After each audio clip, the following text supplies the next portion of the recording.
여러분들, 교회의 궁극적인 목적이라고 이야기하면 과연 무엇이라고 이야기할 수 있을까요? 교회의 존재하는 목적은 무엇일까? 이렇게 물어보았을 때 답을 한다면 예배하는 것, 그리고 성경 공부하는 것, 구제하는 것, 전도하는 것, 친교, 여러 가지 대답을 할 수 있습니다. 이 모든 것들이 교회 가운데 있어야 되겠죠. 하나라도 빠지는 것이 아니라 하나하나 주님께서 주신 대로 우리는 힘써 지키면서 살아야 될 줄 믿습니다. 그런데요, 바울은 특별히 오늘 말씀 가운데 이 가운데 무엇을 중요시 여기냐면 친교에 대해서 강조하고 있습니다. 헬라어로 우리가 많이 들었던 말씀처럼 코이노니아라고 이야기하잖아요. 그 친교를 사도 바울은 강조하고 있어요.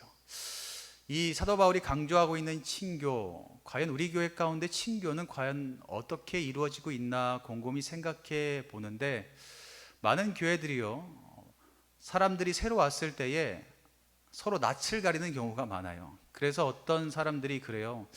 야, 나 교회 갔다 왔는데 뭔가 이렇게 차가운 것 같고 뭔가 사랑이 없는 것 같다라고 이야기하는 사람들이 종종 있거든요. 근데 우리 교회는, 제가 우리 교회 그 매일 교회당에 저는 있잖아요. 있을 때마다 마음이 참 평안한 것 같아요. 여러분들 안 그러십니까? 예배당에 들어오시면 마음이 어떠세요?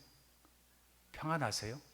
제가 이제 교회를 많이 다니다 보니까 답답하고 마음이 좀 답답한 데가 많이 있거든요. 그런데 우리 교회 들어오면 하나님께서 늘 품어주시고 보호해 주시는 그 은혜가 있구나라는 것을 경험하면서 마음이 평안합니다. 그리고 우리 교회 가운데 이 친교의 것들이 조금 더 많이 있으면 좋겠다라는 생각이 들어요. 교회마다 분파가 있거든요. 너무 웃긴 건 성경에서도 분파가 있는 것처럼 교회에서도 분파가 있어요. 아무개 권사편, 아무개 집사편, 아무개 목사편, 이렇게 편들이 많은지 그 편들로 인하여서 교회가 분열되고 나뉘는 경우가 많이 있습니다. 우리 교회는 제가 이제 온지 여러분들 아실지 모르겠지만 거의 이제 10개월 정도 됐거든요.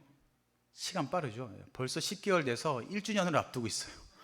야, 이게 벌써 한 살을 또 먹어가는구나 라는 생각도 들고, 야, 시간이 이렇게 빠르구나 라는 생각도 합니다. 우리 교회 와서는 분파가 우리 교회에 있을까 제가 이렇게 보고 있거든요. 근데 보면 분파가 있는 것도 같고 이게 없는 것도 같고 이게 애매하더라고요. 애매해. 차라리 있으면 있고 없으면 없으면 되는데 이게 있는 것도 같고 없는 것도 같고 하니까 이걸 어떻게 해야 되나 생각도 들어요. 하나님께서 뭐라고 말씀하셨어요? 이도 아니고 저도 아니고 믿으려면 확실히 믿고 안 믿으려면 믿지 마라. 이게 하나님의 말씀이거든요. 우리도요, 분파가 있으려면 확실히 있고 없으려면 확실히 없는 게 나은데, 이왕이면 예수님 파만 있으면 좋겠어요. 아멘이십니까? 하나님 한 분만을 바라보며 예수 그리스도를 내 구주로 모시는 그 한 분만 모시는 그 파가 우리 교회 가운데 있으면 좋겠습니다. 그러기 위해서 필요한 것, 친교, 바울이 강조한 그 친교에 대해서 우리가 함께 나누어 보려고 합니다. 성경에서 말하는 친교는요, 다른 것이 아니라 사람들끼리 모여서 그냥 밥 먹고 대화하고 즐거움을 나누고 이런 것을 친교라고 이야기하지 않아요.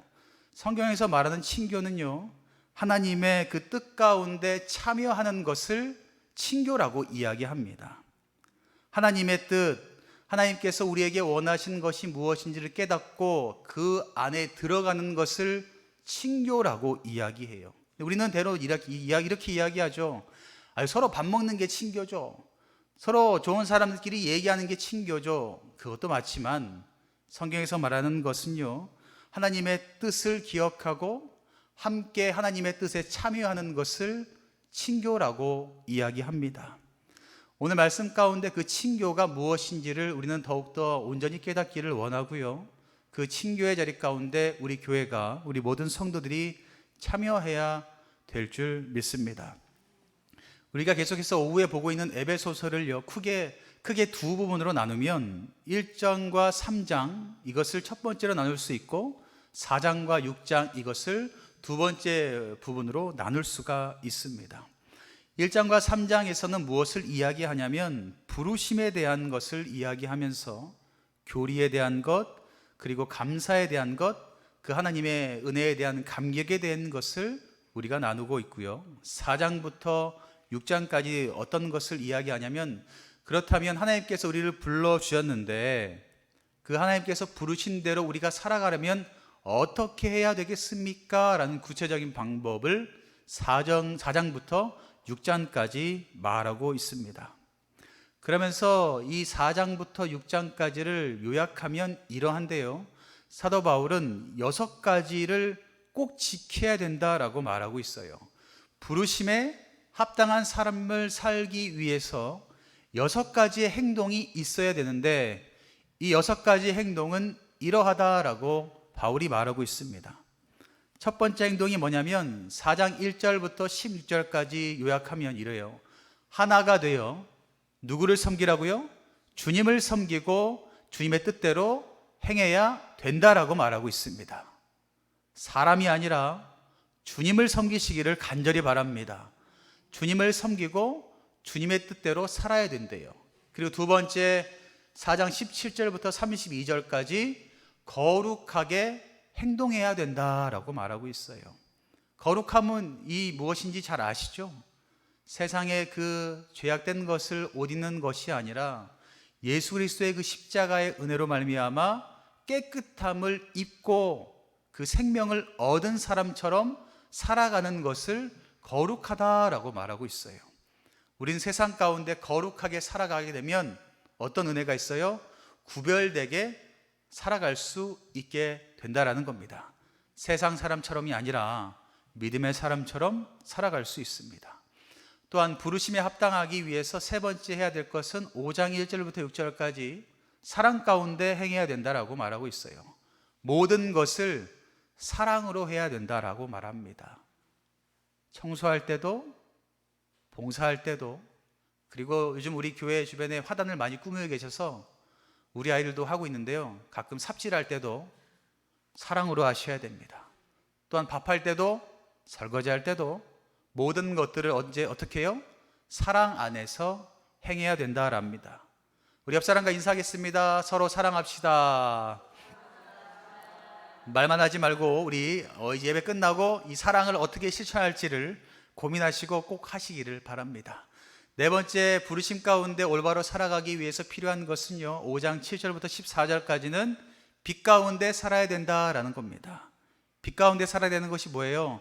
하나님께서 보여주신 대로, 하나님께서 인도하신 대로, 하나님께서 계신 그곳 가운데 거하면서 우리가 살아야 된다라는 것입니다. 또한 다섯 번째 이야기하는 것은 5장 15절부터 6장 9절까지 그 모든 것들이 성령 안에서 행해야 된다라고 말합니다. 성령 안에서 행해야 된다는 것, 주님께서 이끌어 주신 대로 순종하는 것을 말하죠.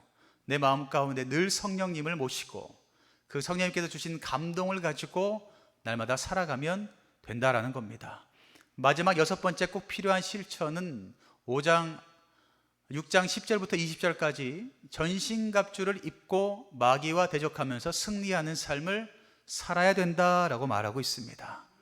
세상은요, 오늘도 우리를 넘어뜨리려고 얼마나 많은 유혹을 하는지 모릅니다. 그저께도요, 한 집사님이 저에게 물어봐요. 목사님, 한 교회 한 어떤 친한 분이 성역 공부하러 가자는데 여기가 과연 올바른 데입니까? 라고 묻더라고요. 그래서 제가 보는 순간 그랬죠. 야, 이 구원파도 이런 방법으로 시작하는구나. 그래서 제가 바로 말했거든요. 거기 이단입니다. 그럼 또 그러더라고요. 그럼 목사님 어떻게 거절해요? 무슨 말로 거절해야 될까요? 이거를 걱정하더라고요. 그래서 제가 단호하게 말했어요. 집사님, 목사님한테 말했더니 목사님이 가지 말라고 하네요. 이렇게만 보내면 됩니다. 왜냐하면 거짓말이 아니라 제가 가지 말랬으니까 사실대로 전하세요. 그러면 이단들의 특징이 뭐냐면 목사님이 그렇게 하라고 했다면 그분들도 알아요. 아, 목사님이 이단인 거 아나 보다. 그러니까 가지 말라는구나. 그러면서 더 이상 이야기하지 않습니다. 집사님이 그렇게 얘기했더니 더 이상 묻지 않더래요. 세상은요, 아직도 우리를 우는 사자와 같이 넘어뜨리려고 별의별 방법으로 유혹을 합니다. 또한 이틀 전에 보니까 TV에서 또 하나님의 아들이 또 나왔더라고요. 성부, 성자, 성령 세 명이서 한 몸이 되어서 하다가 보니까 그 사람이 자기들이 메시아다 봤더니 그 메시아였던 사람이 갑자기 죽은 거예요. 그래서 사람들이 막 혼란을 일으키고 돌아봤더니 뭐 파는 곳이냐, 옥장판을 파는 곳인데 그 옥장판을 파는 세 명이서 성부, 성자, 성령이라고 거짓말하면서 그거를 팔더라고요. 세상에는 별의별 사람들이 다 있습니다. 근데 또 지식이 없는 사람들은 그것을 보면서 욕하죠. 교회가 어떻게 저럴 수가 있나? 목회자가 어떻게 저럴 수 있나? 근데 여러분들 기억하실 것은 그것은 교회가 아니라요, 두 분들은 목회자가 아닙니다. 이거를요 구별하면서 사람들에게 이야기할 수 있어야 돼요. 세상은 모르기 때문에 자신들이 생각하고 들은 대로 판단합니다. 우리는 그것을 보면서 그들의 마음 가운데 진리를, 사실을 올바로 전해줄 의무가 있다는 것을 기억하시고, 세상 가운데 온전히 전신갑주를 입고 마귀들의 그 싸움 가운데 이기며 나아가는 여러분들 되시기를 간절히 바랍니다. 이렇게 4장부터 6장까지 하나님께서 우리를 불러주셨는데 그 부르심에 합당하게 살기 위해서는 이 6가지가 필요하다라고 말씀하고 있어요. 특별히 오늘 6가지 가운데 첫 번째 말씀인 그 부르심에 대한 그 내용을 함께 나누려고 합니다. 부르심 가운데 우리가 어떻게 행동을 해야 되는지, 그리고 우리가 어떤 모습으로 나아가야 되는지에 대해서, 친교에 대해서 나누려고 하는 거죠. 1절에 말하는, 바울이 말하는 부르심, 그 부르심은 무엇이라고 이야기할 수 있냐면 1절에 말하고 있어요. 그러므로 주 안에서 갇힌 내가 너희를 권하노니 너희가 부르심을 받은 일에 합당하게 행하라 라고 말하고 있습니다. 하나님께서 말씀하신, 예수님께서 말씀하신 사도 바울이 말한 그 부르심은 다른 것이 아니라 예수 그리스도 안에서 우리를 구원하기 위해서 우리를 불러주셨다라는 것입니다. 예수님께서는요 우리를 불러주셨는데 우리를 구원하시기 위해서 부르셨다라는 것입니다. 이것보다 큰 선물이 어디 있겠습니까? 죄악 가운데 살아가면서 계속해서 심판의 자리 가운데, 지옥의 자리 가운데 살아가고 있는 우리들을 불쌍히 여겨서 예수 그리스도께서 십자가 지시면서 우리를 구원의 자리 가운데 불러주셨다라는 것입니다. 이것을 여러분들 믿으시기를 간절히 바랍니다. 우리를 구원하시기 위해서 주님은 불러주셨다라는 것입니다. 이것은 절대 변하지 않는 진리의 말씀입니다. 그렇기 때문에 우리는 어때요?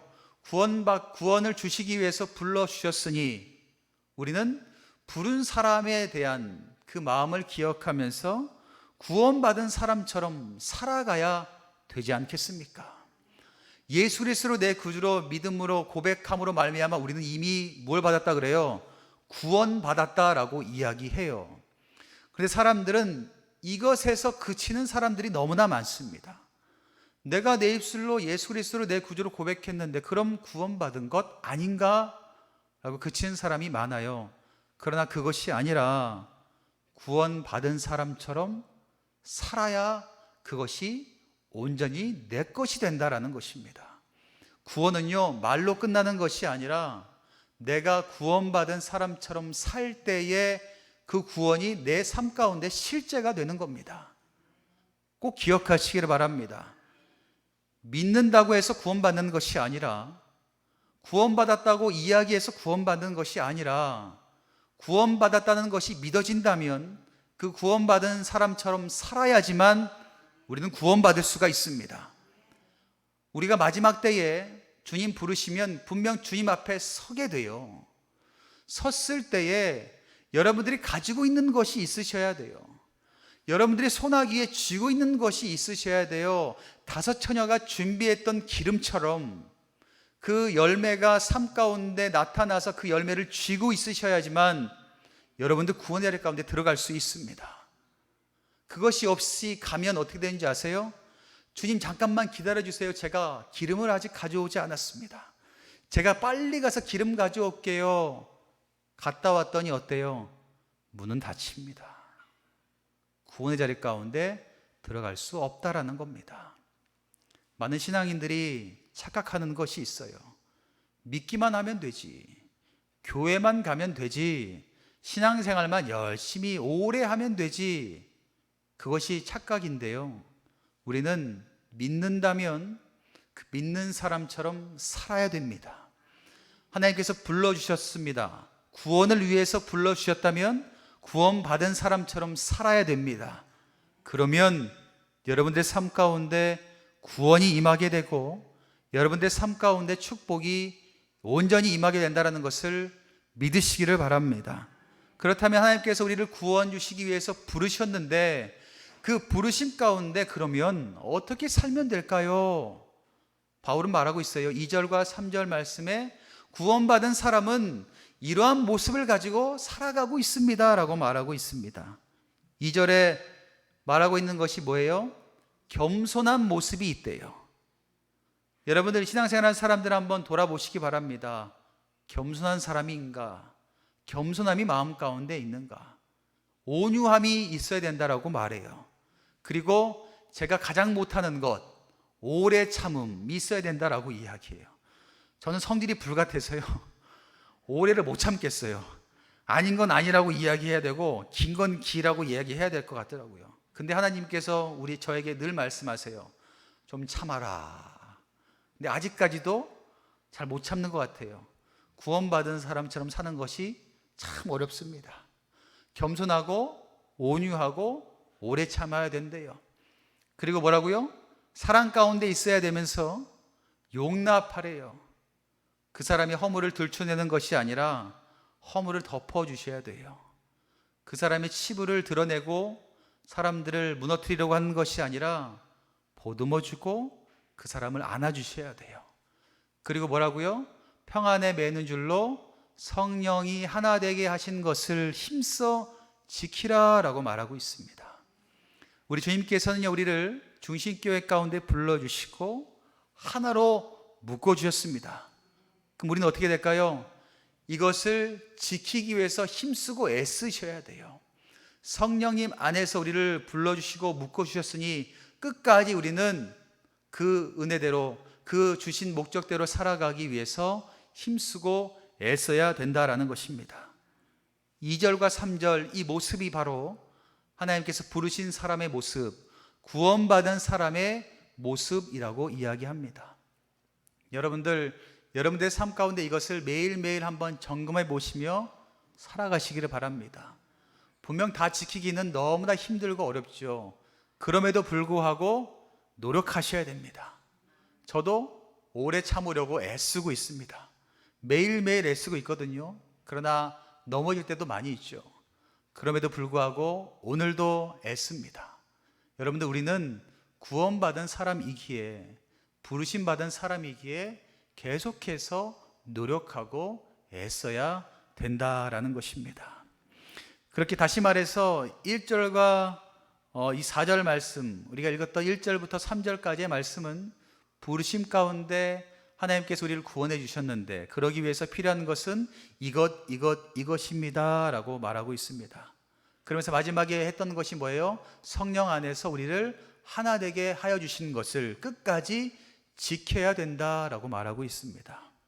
왜 이것을 우리가 사랑과 겸손과 온유와 오래 참음과 용납과 평안, 그 모든 것들로 인하여서 한 몸이 되어 그것을 지켜야 되냐면 다른 것이 아니라 4절과 6절 말씀 가운데 그 이유를 설명하고 있어요.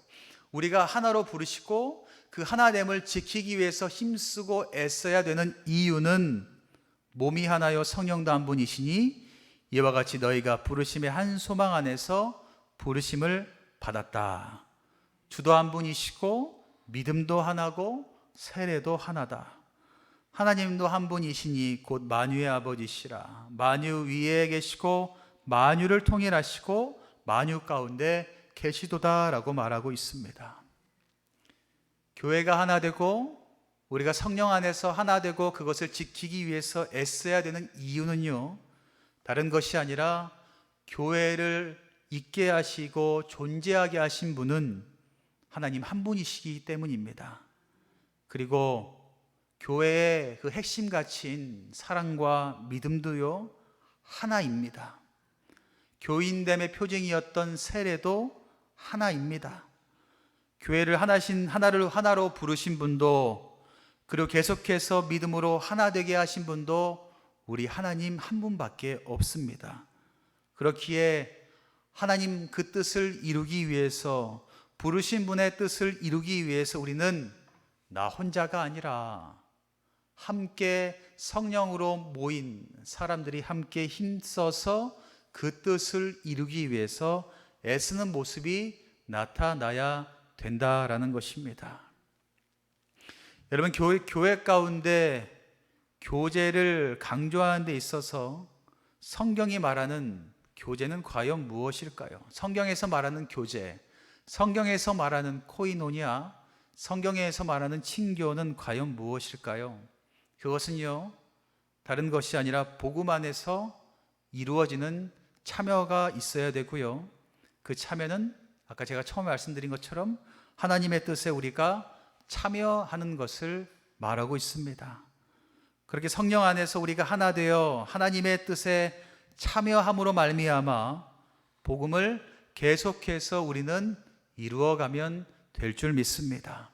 하나님께서 우리를 불러주시고 구원받게 하여 주시고 그 구원받은 사람처럼 살아가기 위해서 여러 가지 것을 요구하시는데 가장 중요한 것은 하나님께서 우리를 불러주시고 하나로 모이게 하여 주셨는데 그것을 지켜 힘써 지키는 것은 다른 것이 아니라 우리가 계속해서 함께 복음의 자리 가운데 나아가기 위해서 우리는 그렇게 해야 된다라는 것입니다.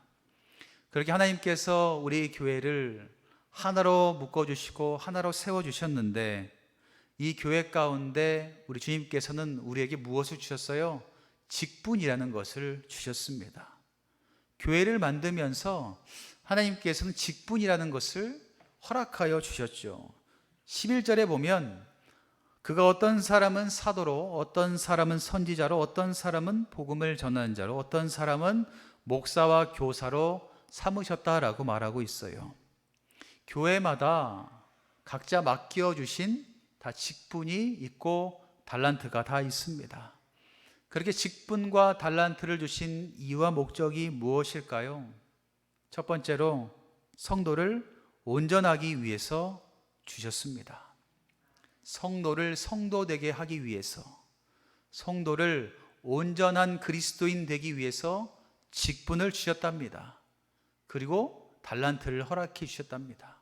그것을 우리가 열심을 다해서 개발하고 사용할 때에 우리는 온전한 성도 그리스도인이 될 수 있다라는 것입니다. 12절에 말씀하고 있어요.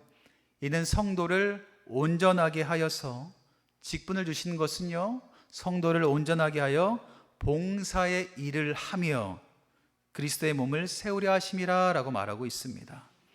여러분, 직분을 주신 거는요, 봉사하라고 주신 겁니다. 할렐루야. 여기에서 이 말씀 가운데 아멘 하시는 것은 참 어렵죠. 직분을 주신 거는요, 봉사하라고 주신 거예요. 아멘이시죠? 네. 저도 목회자 이제 목사 안수를 받으면서 생각한 것이 있었어요. 야, 나도 목사가 되었다. 나도 이제 목사가 되었으니 어깨에 이게 좀 이게 올라가거든요. 이게 좀 올라가. 옛날에 전도사 이 세상 말로 이 핫바지, 이게 용어가 좀 그렇네요. 이 낮아질 때랑 이 목사가 되니까 이게 좀 올라가요. 그래서 야, 이제 아무것도 안 해도 되겠구나 라는 마음이 쑥 들 때도 있어요. 그런데 주님께서 뭐라고요? 직분을 주신 것은 봉사하라고 주셨다. 그래서 제가 목사 안수 받고요, 진짜 별의별 봉사는 다 했어요. 정말 세상 사람들이 안 하는 것 제가 다 해봤거든요. 그리고 이제 담임 목사가 되었으니 또 어떻게 했어요? 순간 제가 또 올라갔죠. 야, 이제 진짜 아무것도 안 해도 되겠구나. 야, 주님, 저희 다 이루었습니다. 아무것도 안 해도 되겠구나 라는 생각이 또 들었지만 뭐라고요? 직분을 주신 것은 봉사하라고 주셨다. 제가 평일에는 여러분들 종종 교회 오셔서 저를 보시겠지만 되게 추리하게 하고 있어요. 왜냐하면 밭도 일궈야 되고 쓰레기도 버려야 되고 청소도 해야 되고 뭐 이런 게 많거든요. 그래서 양복 입고는 할 수가 없더라고. 그래서 제가 이제 되게 편하게 있거든요. 왜냐하면 봉사하려고 직분을 주셨으니까요. 많은 교회들이 직분 맡으면 안 하려고 그래요. 자신이 하고 있던 것도 너무 웃긴 건 직분 맡으면 야, 이제 그것을 졸업하는 줄 알아요. 근데 주님께서는 교회 가운데 직분 주신 이유는 끝까지 봉사하라고 주셨습니다. 그리고 그 봉사로 말미암아 뭐라고요? 그리스도의 몸이 온전히 세워진다라고 말씀하고 있어요. 저는 우리 교회가 직분 주신 사람들이 기쁨으로 그 일을 감당하셨으면 좋겠습니다. 직분이 높아지면 높아질수록 봉사하는데 더욱더 열심을 내셨으면 좋겠어요. 그러면 뭐라고요? 우리 주님께서 우리 교회를 온전히 세워주신다라고 말씀하고 있습니다. 요즘 교회가 계속해서 왜 무너지고 있어요? 세상 가운데 왜 지탄받고 있어요? 그 봉사한 일을 하지 않습니다. 직분 맡은 자들이 그 일을 감당하지 않아요. 그렇기 때문에 교회가 온전히 세워지지 않습니다. 우리 교회가 그 직분 맡은 그 직분대로 더욱더 감사함으로 일들을 감당하여서 이 시대 가운데 하나님께서 기뻐하시는 몸된 교회로 온전히 세워질 줄 믿습니다. 그리고 하나님께서 우리에게 직분을 주신 이유 두 번째가 뭐냐면 우리를 그리스도 예수를 닮아가도록 하기 위해서 우리에게 직분을 우리에게 허락해 주셨다라는 것입니다. 봉사하기 위해서, 봉사를 통해서 하나님 나라를 세우기 위해서 직분을 주셨다면 두 번째는 그리스도 예수를 닮아가기 위해서 직분을 주셨습니다. 13절 말씀에 이야기하고 있어요. 우리가 다 하나님의 아들을 믿는 것과 아는 일에 하나가 되어 온전한 사람을 이루어 그리스도의 장성한 분량이 충만한 데까지 이르니라고 말하고 있습니다. 그리스도를 닮아가는 것, 우리는 매일매일 고백하죠. 예수님을 닮아갈 수 있도록 인도해 달라고 늘 말합니다. 그런데 예수님을 닮아가는 것은요, 다른 것이 아니라 하나님의 아들을 믿는 것과 그분의 기록된 말씀을 통해서 그분을 알아가는 작업을 통해서만 여러분들 가능합니다. 여러분들이 예수 그리스도를 닮아가기를 원하신다면 예수 그리스도를 온전히 믿으시기를 바랍니다. 하나님의 아들이시고 나의 죄를 위해서 십자가 지시고 사흘 만에 부활하시고 우리에게 성령님을 허락해 주시며 지금도 하늘 보좌 우편에 앉아서 우리를 위해 기도하고 계시는 분이 하나님의 아들 예수 그리스도라는 것을 믿으시기를 바랍니다. 그리고 말씀 가운데 나오는 것을 뭐라고요? 알아가는 작업이 필요합니다. 말씀을 보면서 머리로 그렇구나 이걸로 끝나는 것이 아니라 그럼 어때요? 좀 지나면 잊어버려요. 말씀을 읽으면 조금 지나면 잊어버리더라고요. 그래서 우리가 할 것은 말씀대로 살아야 돼요. 살면 잊어버리지 않습니다. 내가 그 말씀을 해보면 절대로 잊어버리지 않아요. 그렇게 살아감으로 말미암아 우리는 그리스도를 하나하나 닮아갈 수가 있습니다. 그럴 때 우리가 어떤 사람이 되어 거듭남으로 말미암아 온전한 사람으로 태어날 수 있게 됩니다. 성경에서 말하는 온전한 사람은 누구냐면 그리스도를 닮은 사람을 온전한 사람이다 라고 말하고 있습니다. 여러분들이 세상 가운데 온전한 사람 되시기를 간절히 축원합니다. 그리스도를 닮기 위해서 예수 그리스도를 믿으시기를 바라고 예수 그리스도가 걸어가신 그 길을 여러분들도 몸서 걸어가시기를 바랍니다. 그래야지만 세상 가운데 온전하게 그 일을 감당할 수가 있습니다. 우리에게 직분을 주신 두 번째 이유가 뭐라고요? 예수 그리스도를 닮아가기 위해서 우리는 그 직분을 잘 감당해야 된다는 것입니다. 그렇게 우리에게 주신 직분을 통해서 우리는 그리스도의 장성한 분량에까지 자라가게 된다라고 말하고 있습니다. 그러면 여기서 말하는 그리스도의 장성한 분량은 무엇을 의미할까요? 그리스도의 장성한 분량은요, 다른 것이 아니라 내가 구원받은 사람처럼 예수님을 닮아가는 그 삶을 이 땅 가운데 살아가는 것을 말합니다. 그리스도의 장성한 분량은요, 내가 세상 가운데 구원받은 사람처럼 살아가는 것을 그리스도의 장성한 분량이다라고 이야기합니다. 그러면 우리가 그리스도의 장성한 분량을 채우기 위해서 어떻게 해야겠어요? 세상 가운데 부르심에 합당한 삶을 살아가면 됩니다. 구원받은 사람처럼 살아가면 됩니다. 그리고 교회 가운데 하나 되게 하셨으니 하나를 지키기 위해서 애써야 되고, 그 하나를 지키기 위해서 애쓰는 방법은 나에게 주신 직분을 가지고 최선을 다해서 일하는 겁니다. 그렇게 행하면 우리는 그리스도의 장성한 분량 가운데 거할 수 있게 됩니다. 그러면서 또한 뭐라고 이야기하고 있어요? 13절에 예수를 믿는 것과 아는 것에 열심을 내셔야 됩니다. 15절에 이 모든 것들이 사랑 안에서 행해져야 된다라고 15절에 말씀하고 있습니다. 사랑하는 성도 여러분, 여러분들은 성도들과 나누는 교제 안에서 이러한 노력을 하고 계십니까?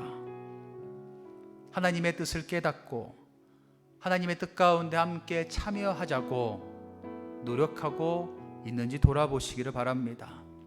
교회 가운데 잘못된 것이 무엇이냐면, 교제한다 그러면 먹고 마시는데 너무나 초점이 많이 맞춰져 있습니다. 그저 먹고 마시고 수다 떨고 노는 것이 교제한다라고 교회가 착각하고 있습니다. 여러분들, 교제는요, 먹고 마시는 것이 아니라 하나님의 뜻을 깨닫고요, 하나님의 뜻 가운데 참여하는 그 모임이 교제라는 것입니다. 우리 교회가 하나님께서 말씀하시는 온전한 교회가 되어서 그 교제가 넘쳐나시기를 간절히 바랍니다. 그 교제 안에 뭐가 있으면 되겠어요? 겸손함과 온유함과 용납함과 평안을 위해 애쓰고 성령님만을 의지하여서 서로 오래 참고 사랑해야 될 줄 믿습니다. 그리고 각자에게 맡겨주신 직분이 있다면 끝까지 지키며 애쓰셔야 됩니다. 그래야지만 부르심에 합당한 삶, 예수 그리스도를 닮아가는 삶을 우리는 살아갈 수 있습니다. 한 주간도 그렇게 한번 살아가 보지 않으시겠습니까? 주님께서 말씀하신 올바른 교제를 여러분들 하시기를 바랍니다. 사람들 만나는 것도 너무나 좋지만 올바른 교제가 필요하겠죠. 올바른 교제가 하나하나 생기게 된다면 그 올바른 교제를 통하여서 하나님의 장성한 분량에 이르기까지 우리 교회를, 그리고 우리 모든 성도들을 사용하여 주실 줄 믿습니다. 오늘도 성령 안에서 하나님의 뜻을 깨닫고 하나님께서 원하는 삶을 살아가시는 저와 여러분들 되시기를 주님의 이름으로 간절히 축원합니다.